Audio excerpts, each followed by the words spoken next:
My grandfather signed the real will on a Wednesday afternoon in March. The signing had been at his kitchen table. He had been wearing the small blue cardigan my grandmother had knitted him in 1987.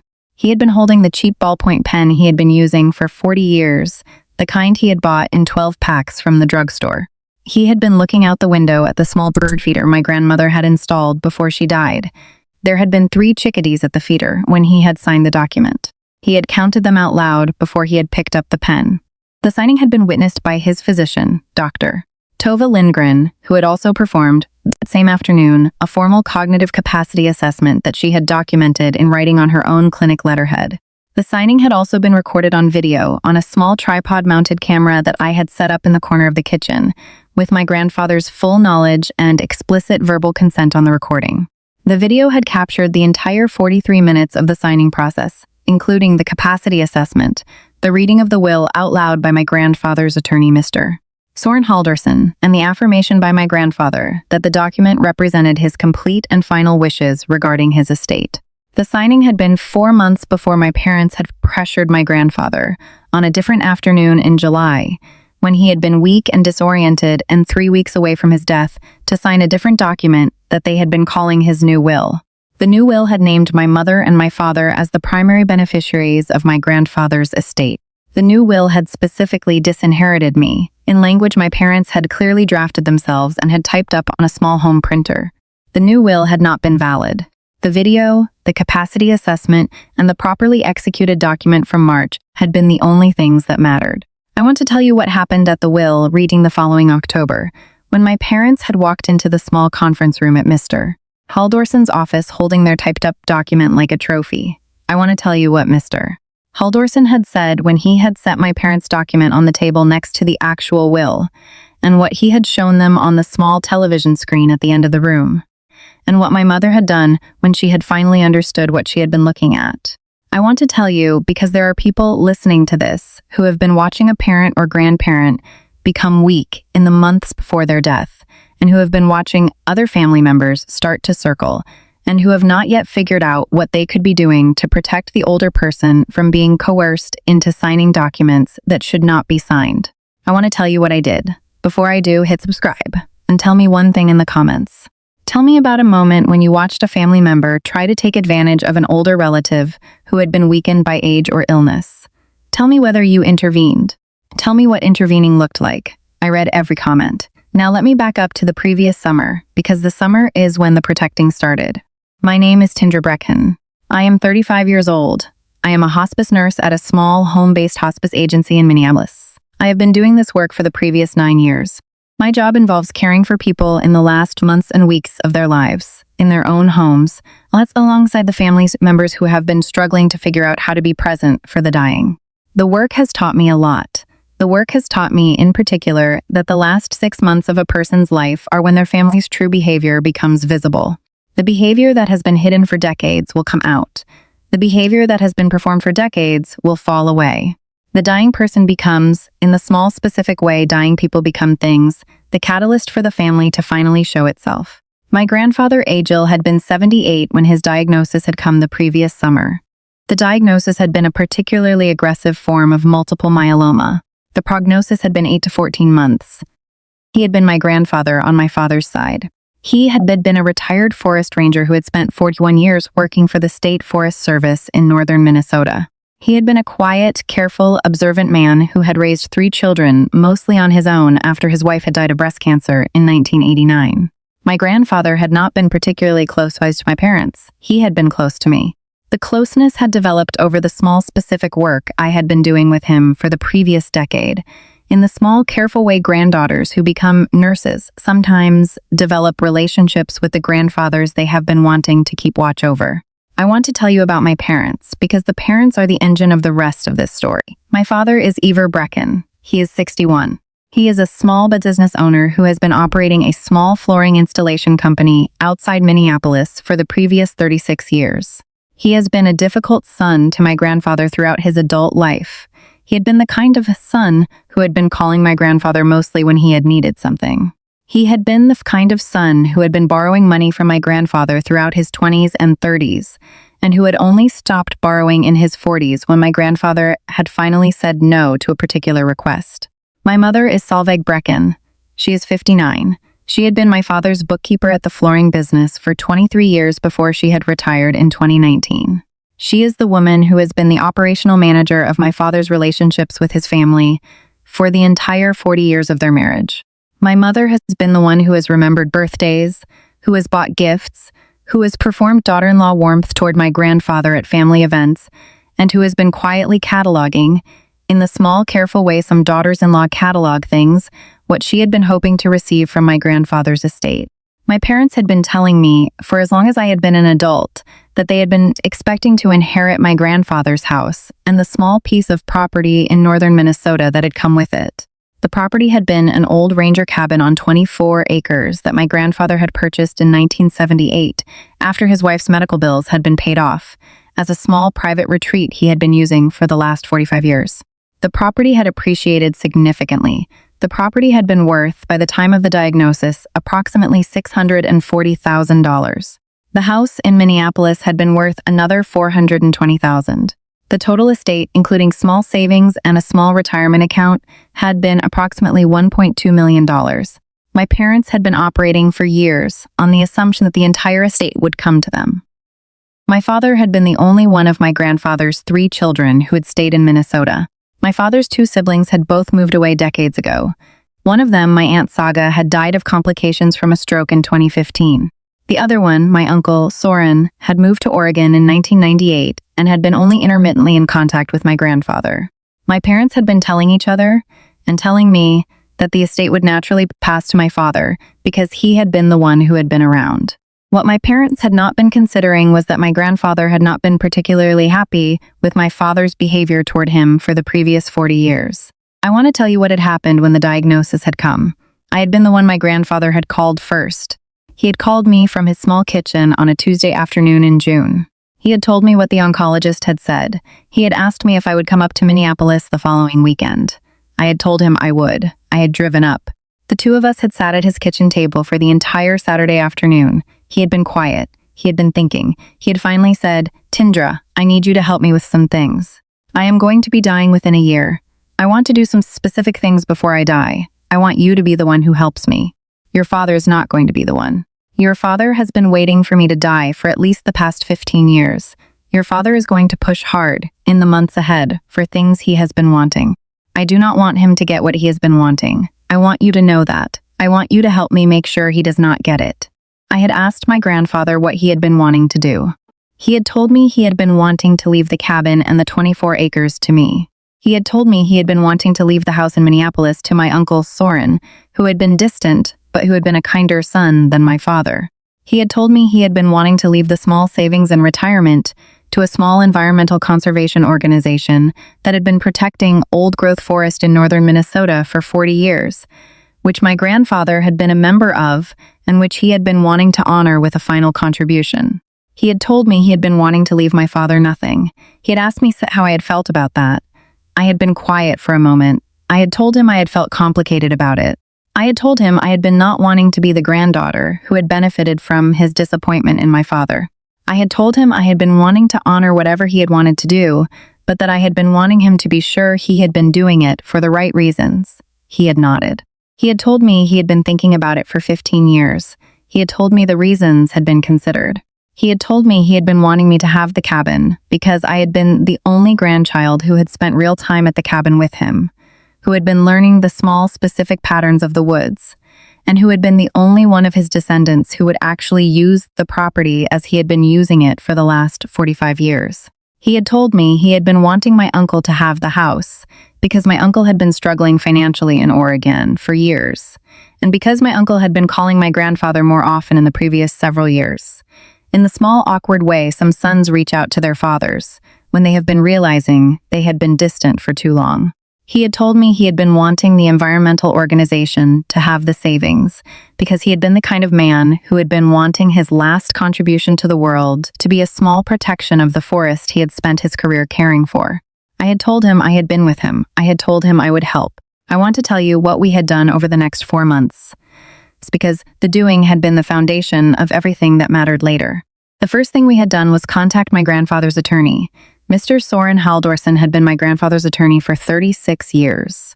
He had been the small, careful attorney who had handled my grandmother's small estate in 1989 and who had been quietly available to my grandfather for various small matters since. He had been 72 by the time of the diagnosis. He had been close to retirement. He had been still practicing. He had agreed to handle the preparation of the new will. The second thing we had done was contact my grandfather's physician, Dr. Tova Lindgren. Dr. Lindgren had been my grandfather's primary care doctor for the previous 15 years. She had been the one who had referred him to the oncologist. She had also been, more importantly for our purposes, the physician who would be in the best position to certify, in writing and on video, that my grandfather had been mentally competent at the moment of the will signing. The certification of mental competence had been the small critical detail that would matter most if anybody later tried to challenge the validity of the will. Mr. Halldorsen and Dr. Lindgren had both been familiar, in their respective professional ways, with what had been known in estate law and elder care as the anticipated coercion problem. The anticipated coercion problem had been the situation in which an aging or terminally ill person executed a will that they knew or suspected would be contested by family members who had been waiting for them to be more vulnerable. The standard professional response had been the small, careful documentation of the testator's mental capacity at the moment of the signing, through a contemporaneous medical assessment and, where possible, video recording. We had scheduled the signing for a Wednesday afternoon in March. My grandfather had been still relatively strong at that point. He had been 4 months into the diagnosis. He had been receiving palliative treatment that had been managing his symptoms. He had been thinking clearly. He had been physically tired but mentally sharp. The signing had been at my grandfather's kitchen table. Mr. Halldorsen had arrived at 1 o'clock with the original document. Dr. Lindgren had arrived at 1:15 with her assessment forms. I had set up the small video camera on the small tripod in the corner of the kitchen at 1:20. My grandfather had been ready. The signing had begun at 1:30. Dr. Lindgren had conducted the cognitive assessment first. The assessment had taken about 20 minutes. The assessment had included a series of small standard questions about orientation to time and place, recent memory, executive function, and the specific content of the will my grandfather had been about to sign. My grandfather had answered every question accurately. Dr. Lindgren had completed her form. She had signed it. Mr. Halldorsen had then read the will aloud, in full, while the camera had been running. The reading had taken about 15 minutes. The will had specified the bequests we had discussed: the cabin to me, the house to my uncle, the savings and retirement to the environmental organization. The will had also included a small specific paragraph in which my grandfather had explicitly named my father and stated that he was leaving my father nothing, and that he was doing so because of the specific pattern of behavior my father had exhibited toward him over the previous 4 decades. The paragraph had been important. The paragraph had been Mr. Halldorsen's idea. The paragraph had been designed to defeat any later argument that my grandfather had simply forgotten about my father, or had been confused about who his children were. The paragraph had made clear that the disinheritance had been deliberate and considered. My grandfather had then, on camera, affirmed verbally that the will represented his complete and final wishes, that he had been signing of his own free will, and that he had been mentally competent at the time of the signing. He had then signed the document. Mr. Halldorsen had witnessed the signature. Dr. Lindgren had witnessed the signature. The camera had captured everything. The video had been saved to a small encrypted drive that I had been keeping at my apartment. The original signed will had been retained by Mr. Halldorsen in his small office safe. Dr. Lindgren's capacity assessment had been retained in his file. A copy of the assessment had also been retained in Dr. Lindgren's own medical records at her clinic. We had been finished by 2:30 in the afternoon. My grandfather had been tired but had been pleased. He had thanked Mr. Halldorsen and Dr. Lindgren for coming to his house. They had left. He and I had sat at the kitchen table for the rest of the afternoon. He had told me he had been feeling something he had not been feeling for years. He had said, like he had finally been the kind of father he had been wanting to be his whole life, in the only way that had been left to him at 78. He had been crying quietly. I had been crying too. I want to tell you what had happened in the 4 months after the signing. My grandfather had declined steadily. The declining had been the expected trajectory of the diagnosis. By June, 3 months after the signing, he had been spending most of his time in the small back bedroom of his house.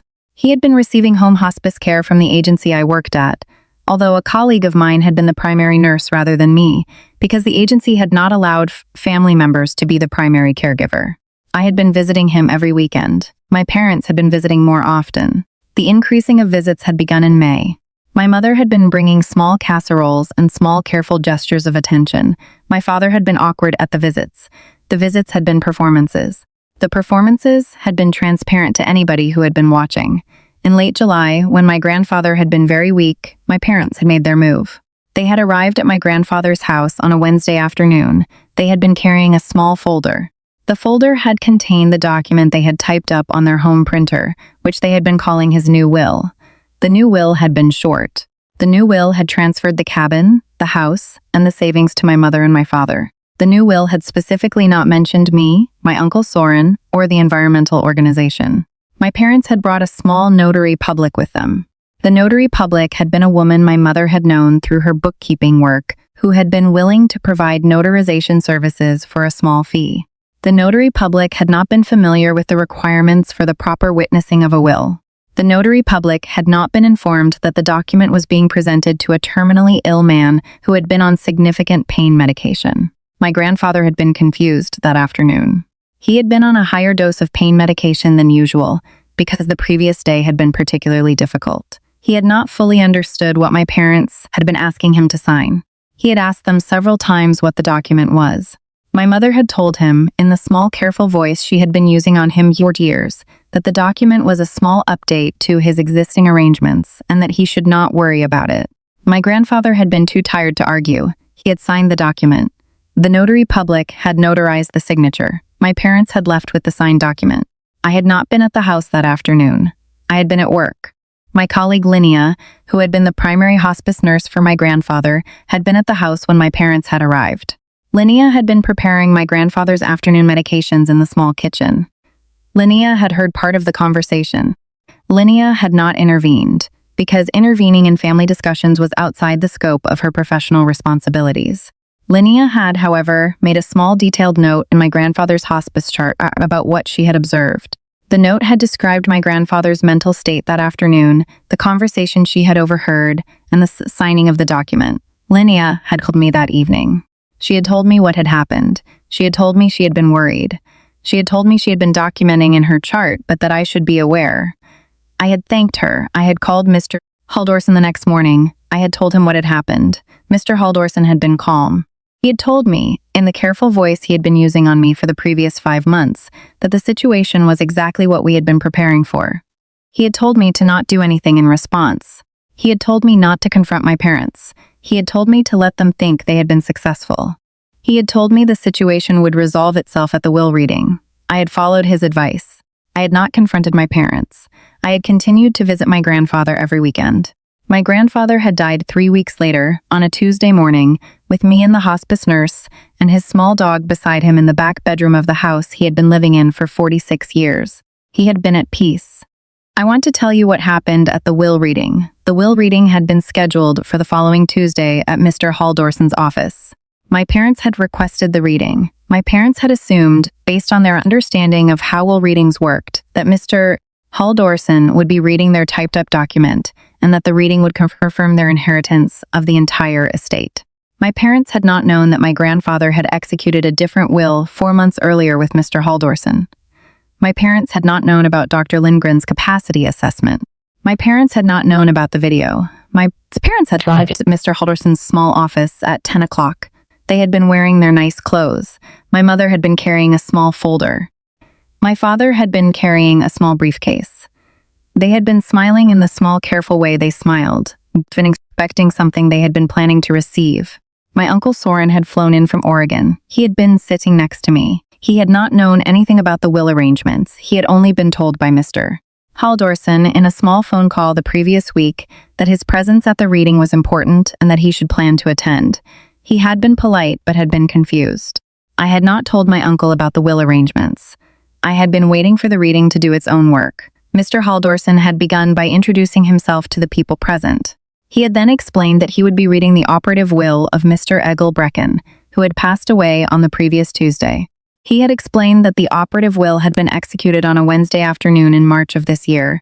He had explained that the will had been witnessed by him and by Dr. Tove Lindgren, who had been Mr. Brecken's primary care physician, and that the signing had been recorded on video at Mr. Brecken's request. My mother had stopped smiling at the word video. My father had been quiet. Mr. Haldorson had then read the will. The reading had taken about 12 minutes. The will had been read in full. The provisions had been the provisions I have already told you. The cabin to me, the house to my uncle, the savings to the environmental organization. The specific paragraph naming my father and explaining the disinheritance. When Mr. Haldorson had finished reading, the room had been silent for about 10 seconds. My mother had then said, in a small breaking voice, "Mr. Haldorson, we have a different document. Eagle signed a different will in July. We have it here. It is more recent than the one you just read. The more recent will should be the operative will." She had pulled out her folder. She had placed it on the table. She had pushed it across to Mr. Haldorson. Mr. Haldorson had looked at the document. He had been quiet for a moment. He had then said, in the small, careful voice he had been preparing for this moment, "Solveig, I have been expecting this. I have been expecting it since March. I am going to show you something." He had stood up. He had walked to a small television that had been mounted on the wall at the end of the conference room. He had picked up a small remote. He had pressed a button. The television had come on. A frozen frame of my grandfather, sitting at his kitchen table in his small blue cardigan, had appeared on the screen. Mr. Haldorson had said, "This is the video of the will signing in March. Your father-in-law was assessed by Dr. Lindgren for mental capacity before the signing. The assessment is in our file. The video runs for 43 minutes and captures the entire process. The will I just read was executed with full medical capacity, witnessed by me, recorded on video at Eagle's request, and prepared after 4 months of conversation with him about exactly what he wanted to do with his estate. The document you have brought today is a typed-up sheet of paper, notarized by somebody who is not authorized to handle the witnessing of a will, signed by a man who was on significant pain medication at the time and who was 3 weeks from death, and prepared by you and your husband without the involvement of any attorney.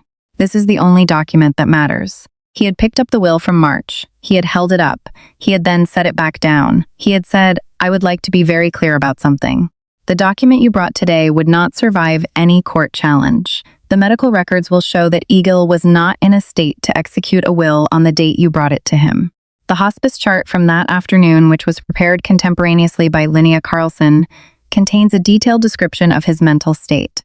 The notary you brought was not a legal witness in any meaningful sense. The document is not valid. It cannot be made valid. I am telling you this now because I want you to understand the situation before you spend any time or money trying to challenge the will from March. The challenging would be unsuccessful. The challenging would also be expensive. The challenging would result in additional documentation in a public court setting of what you have just done. I am giving you the courtesy of telling you this directly, in this room, rather than letting you find out through the small, painful process of consulting an attorney and discovering it on your own." My mother had not been able to speak. My father had been looking at the floor. My uncle Soren had been looking at me with a particular expression. The expression had been the small, slow recognition of a man who had just been told, without warning, that his estranged father had been thinking about him carefully for years and had made arrangements that his son had not known about. Mr. Haldorson had then said, "Tindra, Soren, the operative will is the will I just read. The bequests will be processed in accordance with the will. I will be in touch with each of you in the next several days to begin the small administrative work. Solveig and Ivor, the will reading is concluded. I am asking you to leave my office." My parents had not moved for a moment. My father had then stood up. He had picked up the small briefcase he had brought. He had taken the small folder from the conference table and had put it back inside. He had walked out of the conference room without saying anything. My mother had followed him. They had not spoken to me on their way out. They had not looked at me. They had simply left. I want to tell you what has happened in the 8 months since. My parents have not contacted me. I had not contacted them either. The estrangement has been complete. My parents had decided, on the day of the will reading, that they were going to treat me as having stolen something from them. My parents had been telling extended family members, in the month since, that I had manipulated my grandfather during his illness and had cheated my father out of his inheritance. The extended family had not believed them. The extended family had been mostly aware, in the small ways extended families become aware, of what my father had been like as a son to my grandfather for 40 years. The extended family had been quietly contacting me with small notes of support. My uncle Soren and I have become close. My uncle had moved back to Minneapolis 3 months after the reading. He had sold his small house in Oregon. He had taken possession of the house in Minneapolis that my grandfather had left him. He has been doing the small, careful work of returning to the city he had left in 1998. He has been calling me about twice a week. He has been telling me, in his small, awkward way, that he had been wishing he had been less estranged from my grandfather for the past 25 years. He has been processing what it means that my grandfather had been thinking about him carefully throughout the years he had been distant. The processing has been hard. The processing has also been, in the small specific way these things work, a kind of late repair to a father-son relationship that my uncle had assumed had been beyond repair. The cabin and the 24 acres have been transferred to me. I have been spending most of my weekends there. The cabin has been the place I have been most peaceful since the will reading. I have been doing the small work of maintaining the property in the way my grandfather had been doing it for 45 years. I have been learning the small things he had been doing without telling me he had been doing them. The learning has been a slow, careful inheritance. The environmental organization received its bequest in October. The amount had been approximately $170,000. The organization sent me a small handwritten note from its executive director, thanking my grandfather and informing me that the funds had been used to a dismantled parcel of old-growth forest that would be permanently protected in his name. The acquisition had been completed in November. The forest had been named the Egil-Brecken Memorial Tract. My uncle and I had driven up to see it together the following month. We had walked through the small parcel in the snow. We had not said much. We had not needed to. I want to tell you what I have learned, because the learning has been the foundation of everything I have been thinking about for the past 8 months. The first thing I have learned is that the documentation of mental capacity at the moment of an important decision is the single most powerful protection an older person can have against the coercion that often comes at the end of their lives. The documentation is not glamorous. The documentation is not theatrical. The documentation is the small, careful work of arranging, in advance of the moment when coercion is likely to occur, a contemporaneous record of the older person's competence and intentions at a moment when they are still strong enough to make their own decisions. The record can be a video. The record can be a written assessment by a physician. The record can be the signed witness of an attorney who has known the older person for years. The record is the small, specific thing that allows the older person's actual wishes to survive their later decline. Without the record, the wishes can be overwritten by whoever has access to the older person at the moment of their weakness. With the record, the wishes are protected. If you have an aging parent or grandparent who you suspect may be vulnerable to coercion in the months before their death, please consider that the most useful thing you can do for them, while they are still strong, is to help them create the documentation. The creating is the protection. The creating is the small specific work that saves the wishes of the person you love from being undone by the people who have been waiting for them to be too weak to resist. Do the work while there is still time. The work is the protection. The second thing I have learned is that the family members who are willing to coerce a dying relative into signing a document they would not otherwise sign are usually members of the family who have been performing kindness for decades, while quietly waiting for the moment of vulnerability to arrive. My mother had been performing daughter-in-law warmth toward my grandfather for 40 years. My mother had been the one who had remembered birthdays. My mother had been the one who had brought casseroles. My mother had been the one who had been at the family events. My mother had been, by every visible jure, the dutiful daughter-in-law. My mother had also been, the entire time, cataloging what she had been hoping to receive from my grandfather's estate, and planning in the small, careful way some people plan things, the moment when she would finally bring the typed-up document on the home printer to the small back bedroom where the man she had been performing kindness toward had been too weak to refuse. The performing had been the cover. The cataloging had been the underlying activity. The two things had been operating in parallel for 40 years. If you have a family member who has been performing kindness toward an older relative for decades, please consider that the performing may be exactly what it appears to be, and that the family member may be genuinely kind. Please also consider that the performing may be a cover for an underlying activity, and that you may not know which is which until the older relative becomes vulnerable. Watch what the performer does at the moment of vulnerability. The behavior at the moment of vulnerability is the answer. The answer will be undeniable. Be ready to see what you see. Do not flinch from it. The seeing is the small specific knowledge you will need for the rest of your life. The third thing I have learned, and the last one I want to give to you, is that the older person who has been quietly thinking about their estate for years is sometimes thinking about it more carefully than anybody in the younger generation realizes. My grandfather had been thinking about his estate for 15 years before his diagnosis. He had been considering the entire time the small specific behavior of each of his children and each of his grandchildren. He had been making careful observations. He had not been sharing the observations with anybody. He had been keeping his own counsel. He had been waiting for the moment when he would be ready to act on the observations. The moment had come the previous June. The acting had taken 4 months of careful work with an attorney, a physician, and a granddaughter. The acting had been completed in March. The acting had been documented in a way that had been designed to survive the predictable coercion that had been coming. The coercion had come in July, exactly as my grandfather had predicted. The documentation had survived the coercion, exactly as my grandfather had planned. The plan had been my grandfather's. The plan had been the work of a careful, observant, patient man who had been thinking about his family for 15 years without anybody in the family realizing he had been thinking about them. If you have a grandparent who is approaching the end of their life, please consider that they may have been thinking about their family more carefully than anybody in the family has realized. Please ask them, gently, if there is anything they have been wanting to do that they have not yet done. They may have been waiting for somebody to ask. The asking is the small specific gift you can give them. The receiving of the answer is the small specific gift they can give you back. The two gifts together are sometimes the foundation of an entire late repair to a family that nobody had thought was repairable. The repair is real. The repair is sometimes only possible because of the documentation. The documentation is the small careful work that makes the repair last. Do the documentation. The documentation is the inheritance that matters most. I want to ask you something before you go. Tell me in the comments about an older person in your life who you have been wondering whether to talk to about their final wishes. Tell me what has been stopping you from having the conversation. Tell me whether you think they may have been waiting for you to ask. There are more of us than the families who have been waiting for the coercion moment would ever guess.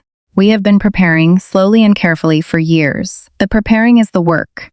The work is what saves the wishes of the people we love. Tell me yours. I will be reading every single comment. I will CC you in the next one.